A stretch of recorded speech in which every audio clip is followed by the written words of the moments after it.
정치 고수다. 오늘은 전원책 변호사와 함께 정치 현안 짚어보겠습니다. 어서 오세요. 예, 안녕하세요. 안녕하세요. 오늘은 가장 관심이 윤석열 대통령과 국민의힘 한동훈 대표의 면담입니다. 그래서 요새 정치판에 네. 이 우리나라 정치가 참 후진적 민주정이라는 게 여실히 요새 증명이 되는 것 같아요. 거의 명태균이라 그런 이상한 사람이 나타나서 지금 데이터화되고 있지. 거기다가 김건희 리스크 있죠.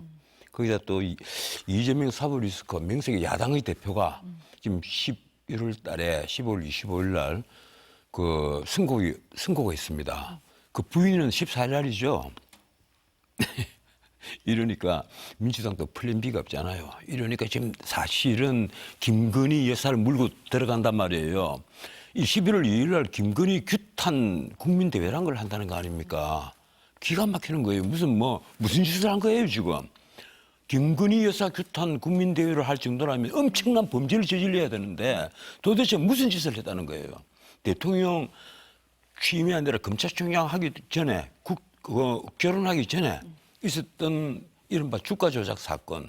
그 자기들 이승윤 검사장이 2년 동안이나 물고 늘어지는데 소환 조사조차 못한 겁니다. 물론 저도 그런 얘기를 해요. 아니 23억이나 주가 조작 이익을 받았다며 그러면 과연 그걸 무혐의라고 하면 국민들 누가 쉽게 납득을 하겠느냐. 저는 그래서 일찌감치 김건희 특검이든 최상병 특검이든 특검을 받아라 얘기를 했습니다. 다만 네. 특검을 제3자, 3자직 위치에 있는 사람들이 특검이 되는 조건으로 네. 특검을 받아라. 왜 안 받느냐 얘기를 했는데 일이 이제 이렇게 꼬여버린 거예요. 그런데 지금 재밌잖아요. 한동훈 대표가 윤석열 대통령과 동지적 관계가 아닙니다, 지금. 아니라고 보세요? 아니죠. 당연히 아니죠. 왜 그런가 하면 독대를 계속 요구를 하면서 언론에 흘리겠다. 그 말이 무슨 말입니까? 일종의 협박이잖아요. 난 협박이라고까지 얘기를 하지 않겠는데 언론 플레이를 하겠다는 것을 공공연하게 얘기를 한단 말이에요. 그러면 그 윤 대통령이 보기에는 나를 급박하는 거로 보이는 거예요. 아, 이 친구가 이게 나하고 한편이 아니구나. 나하고 좀 삿바싸움 하자는 거구나. 쉽게 말하면 김건희 여사를 고리로 삿바싸움을 해서 윤 대통령을 에게 무엇인가 요구를 해서 자기가 쟁취를 하겠다. 그래서 독대라는 단어를 자꾸 쓰는 거예요. 그럼으로써 나는 대중적 인기를 얻고 다음 차기 권력이 될 수 있다. 천만의 얘기입니다. 내가 이 방송에서 늘 하는 얘기입니다만은 정권 재창출이라는 게 그렇게 쉬운 게 아니에요. 특히 같은 검사 출신이잖아요. 이 같은 검사 출신이에요. 네. 윤 대통령은 검사를 하다가 문 대통령 때 공소 유지를 할 필요가 있다. 예, 박근혜 대통령 기소를 해놨으니까 공소 유지를 해야 된다. 이래서 5단계나 진급을 시켜서 서울중앙지검장 시키고 그다음에 검찰총장을 시켰습니다. 그리고 대권을 쟁취하는 걸 봤단 말이에요. 한동훈 검사가. 네. 그리고 그 한동훈 검사도 벌쩍 뛰어넘어서 법무부 장관을 한 거예요. 그리고 지금 당대표가 돼서 총선을 완전히 말아먹었잖아요. 솔직히 말해서 그러면 자중자애하고 근신을 할 줄 알아야 되는데 권력이 바로 눈앞에 보이니까 그게 아니란 말이에요. 그래 보이는 고리는 오직 하나, 김건희입니다. 김건희라는 고리를 걸고 삿바싸움을 지금 하는 거예요. 지금 독대를 하자. 독대는 안 되겠다. 이래서 정진석 비서실장을 두고 이제 면담 형식을 취하자. 사담회를 하자. 이 오찬, 이 만찬, 이제 대통령실에서 늘 쓰는 용어입니다. 오찬, 그러니까 점심 먹고 저녁 먹는 걸 오찬 만찬이라고 하는데 오찬도 아니고 만찬도 아니고 그냥 차담회나 하자. 네. 그래서 오늘 오후 4시 반에 만나는데 그게 배석을 정진석 비서실장을 앉히겠다는 거예요. 그 말은 바꿔 말하면 당신하고 내하고 사이에 오고 가는 말이 잘못하면 와전되면 내가 당할 가능성이 굉장히 높다. 그리고 위험성이 굉장히 높으니까 정진석을 앉히겠다. 그 얘기입니다. 정진석이 누굽니까? MB 때 정무수석을 한 사람이에요. 그렇죠. 그 사람은 이게 가령 그때도 박근혜와 MB 사이에 엄청난 갈등 관계가 있었거든요. 그걸 한번 경험을 한 사람입니다. 그랬으니까 이번에도 이 윤석열 대통령과 한동훈 대표의 갈등 관계를 네. 솔직히 말해서 그때의 갈등 관계에 비하면 갈등 관계도 아니죠. 그런데 그것보다 문제가 더 심각한 게 뭔가 하면 두 사람이 같은 검사 출신으로 평생 동지처럼 지내온 관계라는 거예요. 거기서 지금 하는 말이 삿바싸움을 하면서 하는 말이 3대 조건을 내걸었잖아요. 그렇죠. 그 김건희 여사 라인 치워라. 그 라인이 용산 대통령실에 어디 있는가 하는 것은 난 잘 모르겠어요. 뭐 알려진 이름은 내 봤습니다. 그런데 그 라인 치워라. 그리고 앞으로 행동하지 마. 대외적 활동하지 마. 꼼짝 말고 집에만 있어. 그런 요구를 스스럼없이 한단 말이에요. 그리고 앞으로 이게 진상조사하는 데다 협조해. 네. 쉽게 말하면 특검 받아라 이 얘기예요. 그 세 번째가 특검 받아라 그렇게 읽히세요? 제가 보기로는 그런 거예요. 뭐 진상조사를 하고 사실관계를 밝히는데 협조를 하란 말이 뭡니까 그러면? 특검 받겠다는 거죠. 특검을 한동훈식 이제 그거죠. 제가 아까도 말씀드렸지만 이 특검을 제3자의 공정한 사람이 앉을 경우에 특검을 받자. 그런데 그것도 지금 때가 늦은 거예요. 진작거리면 특검을 받아서 모르겠는데 지금은 이렇게 삿바싸움을 해서 윤 대통령이 거꾸로 밀리는 것처럼 해서 특검을 받는다. 그러면 이게 특검 받는 것으로 끝나겠어요?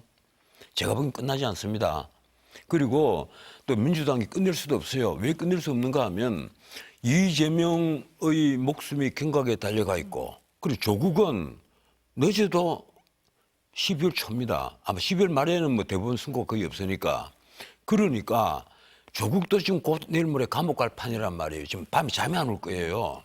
내일 모레 감옥 갈 판이니까. 이러니까 그쪽에는 결사직이에요. 처음에는 3년은 길다 이랬는데 석 달은 길다 이러다가 지금 3일도 길다는 거 아니에요. 그래서 11월 2일 날 김건희 여사 규탄, 김건희 규탄입니다. 여사도 뺐더라고요 보니까. 김건희 규탄 국민대회. 근데 지금 변호사님 말씀하신 걸 들어보면 이제 야당에서 이렇게 공격을 하는 것뿐 아니라 여당 대표가 계속해서 김건희 여사 문제를 얘기를 하는 그런 상황이에요. 그 왜 그렇게 하겠어요? 본인이 네. 가령 권력의 동반자다 이런 생각을 하는 게 아닙니다. 권력의 동업자다 이 판단을 하고 있는 거예요. 한동훈 대표의 머릿속에는 네. 나는 윤석열 대통령과 같은 검사 생활을 쭉 해봤는데 내가 윤 대통령에게 모자란 게 뭐가 있느냐. 나는 지금 자기 정치하고 그렇죠, 윤 대통령과 당연하죠. 차별화한다 이렇게 보시는 그래서 거예요? 네. 이게 권력의 동업자다. 네. 동업자니까 언제든지 내가 등을 돌릴 수 있다. 나는 그렇게 보고 있습니다. 그런데 이런 경우에요. 가령 지금 윤 대통령의 지지도를 우리 한번 볼까요? 그럼 오늘 또 뭐 리얼미터가 나와갖고 리얼미터 최하로 박았잖아요. 24%, 24.1%까지 떨어졌는데 갤럽 같은 면접조사의 경우에 이미 그 22%인데 사실 이거 보면요. 이미 20% 이하입니다. 한번 보세요. 16살부터 29살까지는 13%. 제가 제 기억이 정확할 겁니다. 그리고 30대는 16%, 40대는 지지율이 10%, 50대가 18%. 그리고 16살부터 59살까지 20% 미만이에요. 이미 정권 재창출을 하기는 굉장히 어려우셨다. 이걸 알아야 됩니다. 지금 한동훈 대표가 나한테 내가 윤 대통령에게 삿바싸면서 이기면 나한테 기회가 올 거다. 천만의 얘기입니다. 오히려 그렇지 않다. 한동훈 대표는 스스로를 깔아먹어서 미래는 없다. 제가 보기로 이래서 보수도 망하고 한 대표도 망한다. 빨리 물러나야만 그나마 보수라도 살 수 있다. 네. 제가 보기엔 그렇습니다. 그러면 오늘 정진석 비서실장이 배석하는 가운데 세 사람이 티타임 형식으로 한다. 이거는 윤 대통령이 한 대표를 여당 대표로 인정을 하지 않는다라고 보는 시각도 있고 이 대화 상대가 아니다 이렇게 보는 아니죠. 면도 있는 겁니까? 이 여당 네. 대표로 인정을 하지 않는 건 아니죠. 인정하지 않는 것 같으면 왜 부르겠어요.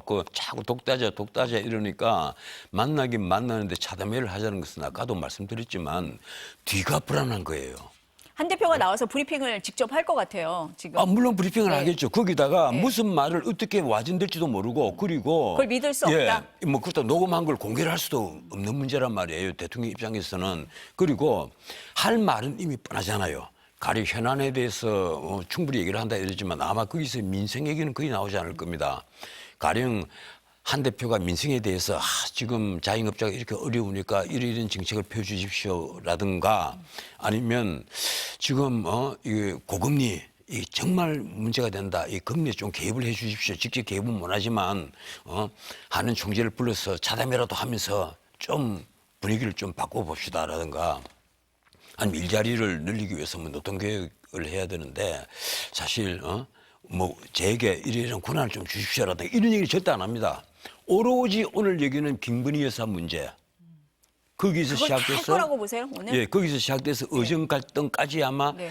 갈지는 모르겠습니다. 의정 갈등도 그래요. 난 윤 대통령이 끝까지 고집을 피워가지고 이번에도 강원도에 뭐 바르게 살기 대회인가? 나는 그런 대회를 처음 봤어요. 윤 대통령도 정말 그 바르게 살기 대회라는 걸 왜 하는지도 모르겠고 네. 옛날에 꼭 뭐 이게 목욕탕에 가면 착하게 살자를 써붙이는 거 있잖아요. 차라리 착하게 살기 대회도 아니고 바르게 살기 대회라는 것은 국민 대부분이 바르게 살지 않는다는 걸 의미하는 건데 내가 보기에는 그 대회를 만든 자가 난 누구인지 모르겠어요. 어떻든 네. 그 대회에 가서 4대 계획을 반드시 하겠다 이래버렸단 말이에요. 그랬죠. 내가 그걸 보고 참 기가 막혀서 이 4대 계획이 뭡니까? 처음에 대통령 집권하고 나서 노동개혁, 임금개혁, 교육개혁 얘기했죠. 그 계획 3개 중에 하나도 한 게 있습니까? 지금까지? 없잖아요. 노동개혁은 첫 번째 개혁으로 거론한 건데 니은자도 아직까지 거론 안 했습니다. 그리고 임금개혁은 몇 번 여야 간에 합시다 이러다가 지금 하는 동 마는 동 하고 있는 거예요. 그리고 교육개혁은 지금 뭐가 교육개혁인지도 모르고 있는 거예요. 거기다가 슬쩍 두 번째 의료개혁을 집어넣습니다. 의사들을 1년에 2,000명 늘리는 거. 지금 하는 말이 2,000명도 모자란다는 거죠.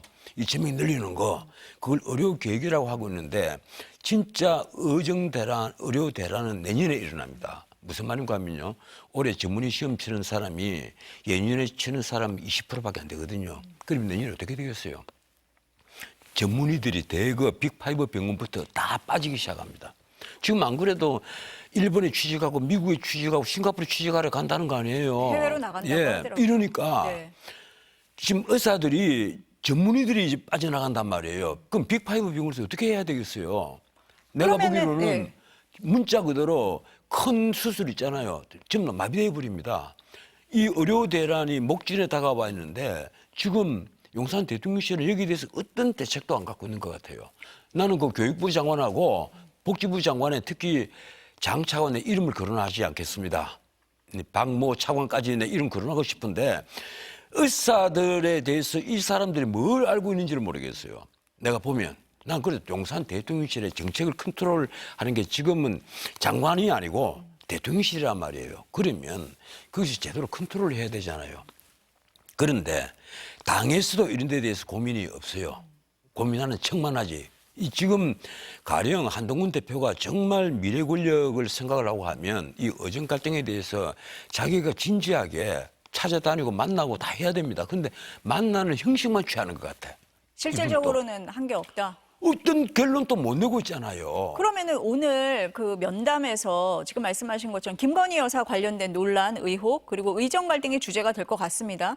그럼 한동훈 대표는 작심 발언을 하고 대통령은 어느 정도 수용을 할 거다 이렇게 보세요? 아니면 어떻게 수용할 보세요? 게 뭐가 있겠어요? 수용할 게 없다. 예, 수용할 게 네. 뭐가 있겠어요? 결국은 얘기 잘 들었다 하는 선에서 머물 것 같고 다만 하나 이제 특검 받는 거 있잖아요. 네. 여기에 대해서 뭐 어떤 합의가 있을지 모르겠어요. 가령 제3자가 가령 대법원장이 추천하는 게 좀 이상한 것 같으면 뭐 배녀 회장이 추천하는 그런 이제 특검. 그럼 국민의힘발 특검이 나올 수 있다 이렇게 보시는 거예요? 아니 그 마지막에 예컨대 지금 특검안이 통과를 해서 또 거부권을 행사를 재구역을 하면 갈 다시 때? 수정안을 네. 내는데 그때 여야 간에 합의를 할 수 있다. 뭐 저는 이렇게 보는데 일단 김건희 여사 문제는요. 네. 지금 사실 국민 감정이 굉장히 악화되고 있는 사실입니다. 지금 신문 사설을 쫙 한번 보세요. 기가 막히잖아요. 그리고 신문 사설뿐 아니에요. 칼럼들을 보면 더 기가 막힙니다. 조중동 칼럼에 심지어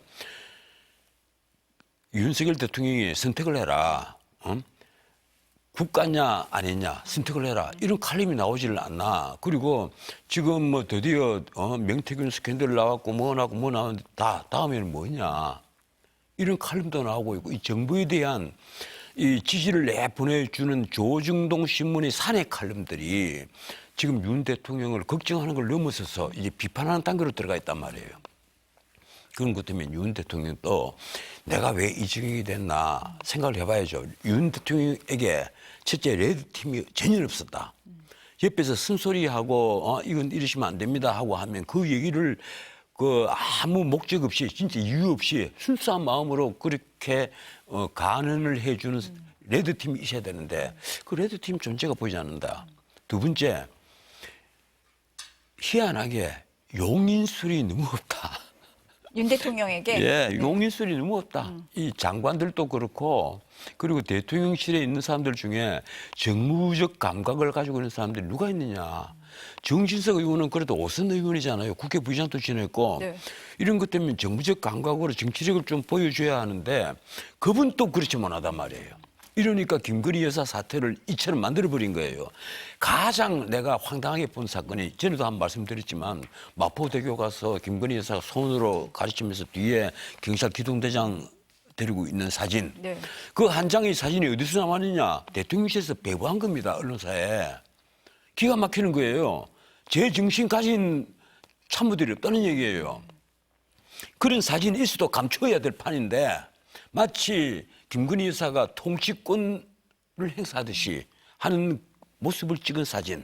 그 사진을 스스로 대통령실에서 언론사에 다 배포를 했으니까 조금 먹잇감이 된 거죠. 이 국민들이 보면 기가 막히는 거예요. 그러면은 김건희 여사에 대한 여론이 지금 안 좋은 상황인데 아까 잠깐 언급을 하셨는데 민주당이 세 번째 김건희 여사 특검법을 발의를 했고 아마 본회의에 통과는 되겠죠. 이러고서는 거부권이 그렇지, 거부권 행사돼서 행사하겠죠. 재표결이 예. 올 경우에 통과 가능성도 있다 이렇게 보세요. 그때까지 나는 여야가 합의를 할 수 있지 않느냐. 지금요 가장 근본적인 문제는 김건희 여사가 가령 국정에 정말 대통령이 어드바이스를 해줄 만한 그 내가 정말 이게 방송에서 할 수 없는 말입니다. 네. 어드바이스를 해주 될 정도의 어떤 경륜을 가진 아내로 본다. 대통령이 아내로서 정말 그 숨은 내조를 하고 있다. 그러면 국민들이 가령 마포대교 가서 손가락으로 가르치고 이 자살 예방 방지 날이잖아요. 이 자살을 하는 숫자가 이렇게 많은데 이 마포 경찰서 관내 5다리에서 변사체가 발견되는 게 해마다 200구에서 300구입니다. 이 얘기를 해서는 안 되는데 그러니까 대통령 부인으로서 걱정을 할 만해요. 그런데 그런 것을 국민들이 이 부인이 저렇게 걱정을 해 주는구나. 대통령이 미처 관심을 표시하지 못한 곳에 대통령 부인이 가시는구나. 이렇게 생각을 할 건데 그게 아니란 말이에요. 국민들이 보기에는 김건희 여사를 그렇게 보지 않는 거예요. 명태균도 마찬가지예요. 명태균을 두고 대통령의 비선 조직, 가령 좋은 그룹으로 볼 만한 분이다. 이렇게 보면 가령 국정농단이란 말이 나오지 않습니다. 그런데 조언을 해줄 정도의 그런 내공 경륜을 가진 분이 아니다. 저분은 선거 브로커다. 아니면 협작꾼이다. 뭐 언론에 나온 표현이 그래요. 네. 협작꾼이다. 선거 브로커다. 그러면 국민들이 보기에 이건 국정농단이다. 최순실과 조금 더 다를 바가 없는 국정 오히려 다 한 거죠. 국정농단한 거 아니냐 이렇게 본단 말이에요. 네. 그래서 난 대통령실에서 우선 이 김건희 여사를 그 어떤 컨트롤한다 그런 표현이 좀 이상한데 네. 컨트롤하는 그 과정에서 이거는 제2부속실 마련한다고 해서 해결될 문제가 아닙니다. 뭘 어떻게 해야 되는가 하는 방법론조차도 제대로 모르고 있는 것 같아요. 그리고 윤 대통령이 내 솔직한 말로 부인 말씀이라면 그냥 절절 매시는 것 같아.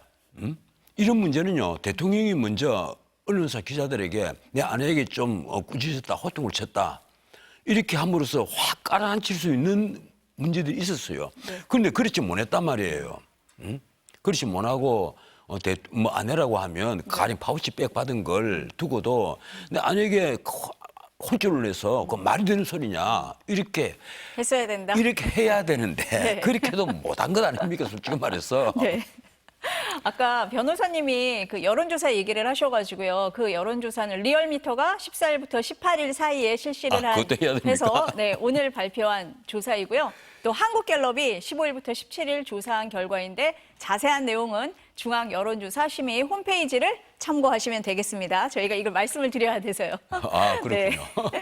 근데 보니까 네. 그 친윤계하고 대통령실에서는 한 대표에 대해서 좀 불쾌한 감정이 많은 것 같아요. 그래서 심리적 분당 상태 아니냐 뭐 이런 얘기도 나오는데 심리적 분당 사태가 이미 네. 끝난 거죠. 끝난 겁니까? 예, 이미? 제가 보기로는 이게 민주당도 그래요. 민주당 가령 그 11월 14일 날 김혜경 선고 나오고 그다음 15일 날 공직선거법 선고 나오고 25일 날 또 위증교사 선고 나오고 뭐 등등등 하면 쫙 계속 나옵니다. 네. 그러면 플랜 B가 없잖아요. 플랜 B가 없으면 민주당이 엄청나게 흔들릴 가능성이 있습니다. 처음에는 그 흔들리지 않고 여당을 향한 어떤 화력에 집중하겠죠. 가령 11월 2일 날부터 김건희 규탄 국민대회를 하니까. 그런데 끝내 흔들리죠. 플랜 B가 없기 때문이에요. 이 이재명 이진당이 돼 있단 말이에요. 사당화가 이미 완성이 돼가 있거든요. 그런데 국민의힘은 어떠느냐. 지금 솔직히 말해서 화양연화라는 단어를 생각하면요. 한동훈에 대해서 보수층 등을 다 돌립니다. 뭘 화양연화라고 했어요. 작년 2월 달에 이 민주당이 그 대정부 질문을 할 때 얘기를 하니까 내가 이게 문재인 정권 초기가 내 화양연화였다. 똑같은 시절이었다. 그때 당신들이 나한테 박수를 다 쳤지 않느냐. 그럼 그때 어떤 시절입니까? 보수 인사들을 3천 명을 끌어다 수사를 하고 200명 넘게 구속을 시켰어요. 5명이 죽었습니다. 떨어져서 자살을 했어요. 저 보안부대장, 그 보안사령관 지낸 사람이. 그런 불상사를 자기 자신은 화양연화라고 얘기를 하니까 전직 대통령이 구속돼서 5년 동안이나 있었는데 그걸 보수층에서 보기 뭐라고 보겠어요? 저 친구가 그때를 똑같은 나이 똑같은 시절이다 이렇게 생각하는구나. 그러면 이미 보수와는 등을 돌린 겁니다. 그래서 난 한동훈 대표가 정치적 강박도 되게 없고 그리고 우선 본인 철학이 없으니까 본인 상표가 안 나오잖아요. 이 철학이 있어야만 본인의 상표가 나옵니다. 무슨 중요한 정책들이 나와요. 가령 일자리를 만들기 위해서는 어떻게 하겠다라든가 격차를 해소하기 위해서는 내가 어떻게 하겠다라든가 좌파든 우파든 아주 중요한 문제는 몇 가지가 있습니다. 일자리 문제, 격차 해소 문제, 뭐 기타 등등 아주 중요한 문제 10가지 딱 있으면 그 속에 서너 가지라도 자기 얘기가 나와야죠. 그래서 한 대표가 미래의 권력이 될 가능성이 전혀 없다고 하신 겁니까? 현재로서는 제로입니다. 현재로서는. 그래서 국민의힘도 깝깝해요. 플랜 B가 없잖아요. 플랜 B가 있어야만 되는데 가령 왜 플랜 B가 없다고 얘기하는가 하면 홍준표 대구시장 그리고 서울 오세훈 시장 이런 분들 얘기를 하면요. 한동훈도 마찬가지입니다. 윤석열 대통령도 마찬가지입니다. 한번 보세요. 지지자가 20%가 있으면 반대자는 60% 곱하기 3입니다. 아니면 곱하기 2 플러스 알파예요. 모두 다 그래요. 이재명도 그건 마찬가지입니다. 이러니까 우리나라에서 정치적 리더들 중에 대중을 이끌고 가는 정말 우리의 희망, 미래 세대에게 어떤 희망으로 보여주는 사람 없어요. 네. 그래서 내가 보기로는 참 지금이야말로 난 재선 의원 혹은 삼선 의원들 중에 좀 공부들 열심히 하고 해서 발군의 실력을 좀 보여주는 백마를 타고 온 왕자 이런 분들이 좀 등장할 때가 되지 않았나. 자기 지도자를 기다리시는 것 같습니다. 예, 정말 백마를 타고 온 왕자가 좌든 우든 나와야 돼요. 네. 이게 기존 세력들은 진짜 안 됩니다. 기존 세력들은 우선 철학이 없어요. 빈곤한 철학이라고 얘기하는데 그게 유명한 프루동이 칼 마르크스가 이제 빈곤한 이 철학이 빈곤하다 이러니까 당신도 빈곤한 철학 아니냐고 책 갈피에다 메모를 해놓은 게 나중에 사후에 발견이 됐어요. 네. 철학이 빈곤하면 정책이 안 나옵니다. 네, 일단 오늘 뭐 대통령과 한 대표가 만난다고 하니까요. 여기서는 그래도 좀 성과가 제발 내가 보기에 딴 거는 몰라도 의정 갈등에 대해서 어떤 아이디어의 합의를 좀 해주시고 그리고 특검을 조건부로라도 받자. 가령 김건희 여사 문제는 가령 이미 23억을 그 주가 조작이든 뭐든 해서 23억 이익을 취했다는 것이 지금 공론화되어 있습니다. 여기에 대해서 해명이 없어요. 지금 제대로 된 해명이. 그러면 지금 이걸 두고 특검을 받지 않는다 이래 돼버리면요. 이 짐이 정권 말까지 갑니다. 그래 그럴 필요 없다. 뭐 지금 김건희 여사하고 최은순 씨에 대해서 오늘 동행 명령장이라는 걸 만들어갖고 법사위의 정책내 위원장이 마치 상장 수여하듯이 국회 사무처 직원 불러서 이렇게 막 주는 장면이 아까 사진이 다 찍혀서 보도가 됐는데 그것도 기가 막히는 거예요. 동행 명령장이면 그냥 동행 명령장 발부하면 되지 무슨 그 상장 주듯이 그런 식으로 정치적 선전 선동을 하는 겁니까? 그래서 민주당도 반성해야 돼요. 어쨌든 이 고리를 끊기 위해서는 오늘 면담에서 그런 성과 정도는 나와야 된다. 예, 제가 보기에 특검을 조건부라도 받아주시고 그리고 제발 의정 갈등 문제는 의사들 의료계 견해를 좀 많이 받아들여서 네. 가령 첫 해 2,000명이 아니라 어차피 내년도는 이제 시험이 치러지고 중에는 네. 일치할 수가 없습니다. 그런데 그 이후에라도 한 절반 정도에서 차근차근 단계적으로 늘려가면 되지 않느냐. 그렇게 하고 또 필수 의료에는 국가가 지원을 대폭 확대를 하는 식으로 하면 의정 갈등도 봉합이 되지 않겠느냐. 이런 생각을 합니다. 오늘 면담을 좀 기대를 해보겠습니다. 오늘 말씀은 여기까지 듣겠습니다. 예, 감사합니다. 고맙습니다.